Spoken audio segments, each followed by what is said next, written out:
The morning began with laughter and the smell of coffee drifting through the pines, yet something heavy stirred just beyond the fence.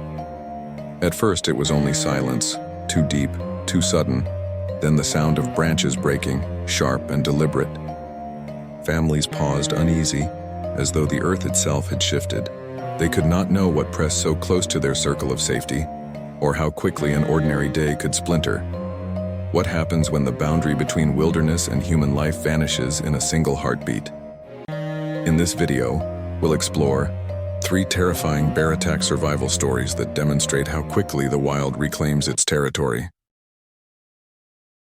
August 12, 2025. The morning air in western Wyoming carried the warmth of late summer, the scent of dry pine needles lifting with each soft breeze.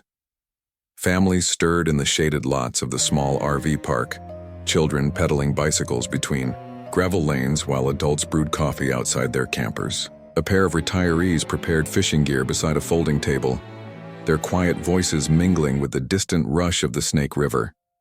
It felt like an ordinary August day. Blue sky, sunlit meadow, and the easy rhythm of travelers pausing before the road carried them onward. Yet in the dense thicket beyond the boundary fence, something large and restless shifted through the undergrowth, unseen, but not far. The first sign came as a sharp crash of branches just after noon. A woman hanging laundry paused, listening. Birds lifted in a sudden flurry, their wings beating high above the tree line. For a moment, silence returned, leaving only the hum of cicadas and the hiss of propane stoves. Some dismissed the noise, as a deer or elk. Others, newer to the region, exchanged uneasy glances. Bears were not strangers to these valleys, but few expected one to wander into the park in broad daylight. Minutes later, the threat revealed itself. A massive grizzly pushed out of the willows, its fur matted with dust and its shoulders rising, like a ridge above the grass. At first it moved slowly, snout sweeping the air as it caught the drift of food and human scent. Campers froze. A father ushered his children behind the metal door of their RV. Pots clattered as another family scrambled inside. The bear advanced with sudden speed, drawn by the aroma of bacon left cooling on an outdoor table. Panic spread across the rows of vehicles as people shouted warnings. Doors slammed and engines coughed to life. The bear's charge was fast and terrifying. It overturned the picnic table in a single motion, splintering wood and scattering food across the gravel. An older man, caught outside, stumbled as he tried to run. The animal swiped with a powerful paw, knocking him to the ground. His cry split the air as others inside their campers watched, helpless and frozen. The grizzly's weight pressed close, jaws snapping in a frenzy. The man shielded his face, his arm torn but not broken, his breath ragged with fear. The chaos blurred into a frenzy of sound. Shouts, pounding footsteps, the bear's guttural roar echoing against the valley walls. Then came the critical moment. A park ranger, alerted by frantic calls, skidded into the lot in his truck. He fired a warning shot into the dirt, the crack echoing like thunder. The bear jerked upright, ears flat, eyes wild with confusion. For a tense instant, predator and humans shared the same ground, still and quivering with adrenaline. Then, with a growl, the animal wheeled and bounded back toward the tree line, disappearing into the shade as quickly as it had emerged. The man, on the ground, groaned, clutching his bloodied arm while campers rushed to pull him to safety. The aftermath carried a heavy stillness. Children cried inside locked RVs, their wide eyes pressed to glass. Adults moved cautiously, gathering the injured man and wrapping his arm with towels while waiting for medical teams. The ranger walked the perimeter, his jaw tight, scanning the trees. Fear lingered in the air, mixed with relief that the encounter had not ended in death. Yet the lesson was undeniable. Food left unsecured had drawn a wild animal into a place meant for safety. As dusk settled, the park lay quieter than before. Broken boards and claw marks scarred the gravel lot, reminders of how quickly calm could shatter. The man was taken to the hospital, expected to recover. But those who had witnessed the attack carried a deeper mark. They had seen the immense power of a grizzly at close range, the raw force of an animal that belonged to the wild. In the fading light, the ranger closed the gate and posted new warnings. Beyond the fence, the forest absorbed the day's noise, and returned to silence, but the memory of August 12th would not fade so easily. The RV park carried the easy calm of a summer evening. Porch lights cast small circles of yellow across gravel lanes, while the faint sound of laughter drifted from a fire pit where two families traded stories under the Wyoming stars. A warm breeze carried the scent of grilled meat, mingling with the sweet tang of pine needles. Cicadas buzzed in rhythmic waves, and somewhere deeper in the night a coyote called, distant and harmless.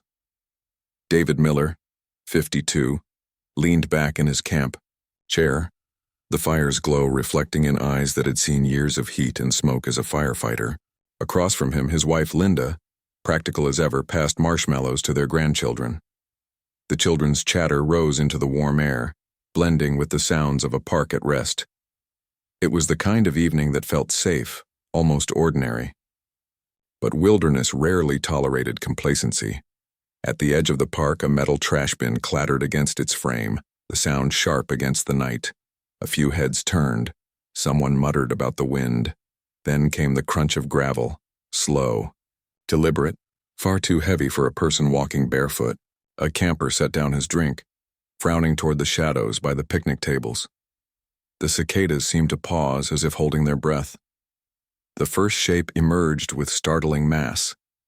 The grizzly's shoulders rolled like boulders beneath its fur, its head low, muzzle glinting in the light as it pressed into a cooler left near the grass. The air shifted, smoke, food, and human voices colliding with the musk of wild animal. Families whispered urgently. A mother pulled her daughter indoors, the screen door slamming shut. The bear sniffed, shoved, and tore, splintering a grill and sending sparks into the dirt. Its hunger was obvious, its agitation building. Most scattered back into their RVs, locking doors, pulling curtains. But not all. A boy of 8 standing rooted beside a picnic table seemed unable to move, his eyes fixed on the massive shape, fear paralyzing every instinct. Linda gasped, her hand rising to her mouth. David was already moving, the old training, in his body faster than thought. Gravel bit into his shoes as he lunged forward, shouting the child's name. The bear reacted instantly. Its roar broke the night, deep and guttural, vibrating in the chest like thunder. It surged toward them, claws tearing soil, each stride a terrifying reminder of its speed. David scooped the boy into his arms, muscles straining as he turned back toward the RV. Behind him, the ground shook with the animal's charge. A paw swung out, striking the picnic table with a sound like cracking timber, sending splinters flying. The boy screamed, the sound thin against the beast's bellow. Chaos erupted across the campground.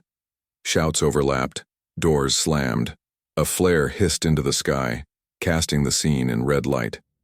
Another camper clashed pots together, the metal ringing sharp. The grizzly jerked its head, confused by noise and glare. It reared up, towering, breath steaming in the firelit air, before dropping back and lurching toward the tree line. The red glow followed its retreat, until at last it slipped into the dark forest and silence returned, broken only by the harsh breathing of those left behind. Inside the RV, the boy sobbed against his mother's chest, his body trembling with delayed terror. David's arms ached, his breath raw, but he managed a nod to Linda, whose face held both relief and quiet fury at how close it had come. Families gathered, counting heads, checking injuries. None were lost, though every heart carried a new scar. By dawn, the campground was nearly empty. Rangers arrived, noting tracks as wide as a man's face, cooler lids shattered, and grills overturned. They spoke of a poor berry crop that season, of hungry bears drawn ever closer to human food. Boundaries, they reminded the shaken travelers, meant little to instincts honed by survival. For those who had been there, the lesson was indelible. The wild does not bend for convenience.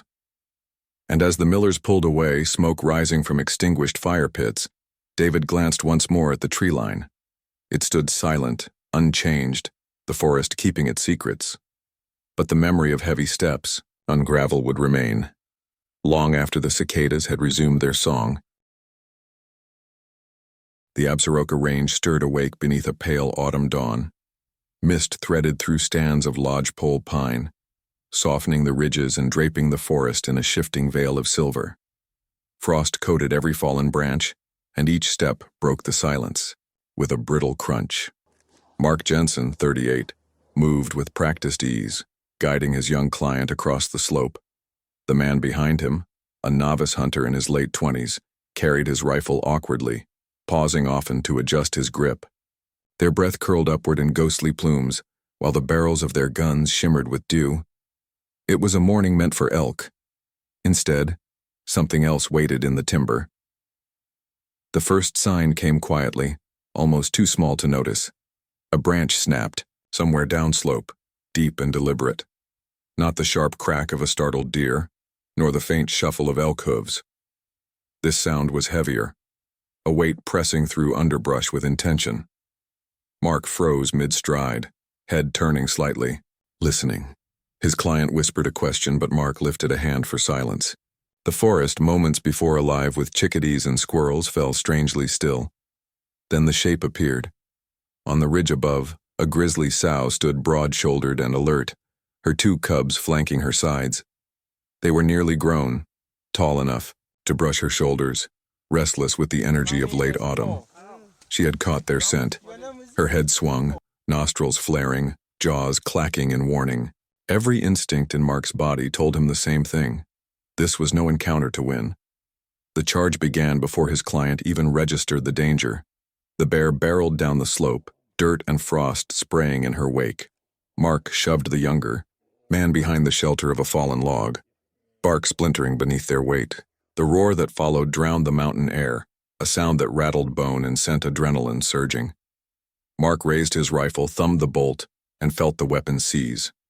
A jam, at the one moment when seconds meant everything. The sow closed, the distance with terrifying speed swiping at the ground, eyes fixed on the intruders. Mark's mind stripped itself down to instinct. His hand found the canister on his hip, thumbed free the safety, and unleashed a searing orange cloud. The spray billowed into the cold air, acrid and stinging. The bear's momentum faltered. She veered sideways, coughing and snarling, eyes watering, the cubs squealing behind her. With one final huff, she wheeled and drove her offspring back into the fog. Their shadows dissolved among the trees. Silence returned, broken only by the harsh rhythm of human breathing. The client's face was pale, his hands trembling against the stock of his rifle. Mark steadied him with a firm grip, though his own chest hammered as though it might break. The mountain once again smelled of frost and pine, but the sharp tang of pepper spray still hung bitter in the air. Later at camp, the novice announced he was finished with hunting altogether. The forest had revealed too much of its raw truth. Mark said little, but when asked, he spoke plainly. A rifle can fail, and often does when the mind falters under pressure. Bear spray, he explained, had saved more lives in these mountains than bullets ever would. The Absarokas held their silence as the day warmed, mist lifting from the slopes. Somewhere in that quiet, a sow and her cubs moved deeper into wilderness, alive because instinct had met restraint. For those who walked away, the lesson remained. Survival often rests not on strength, but on choosing the right tool when nature decides the terms.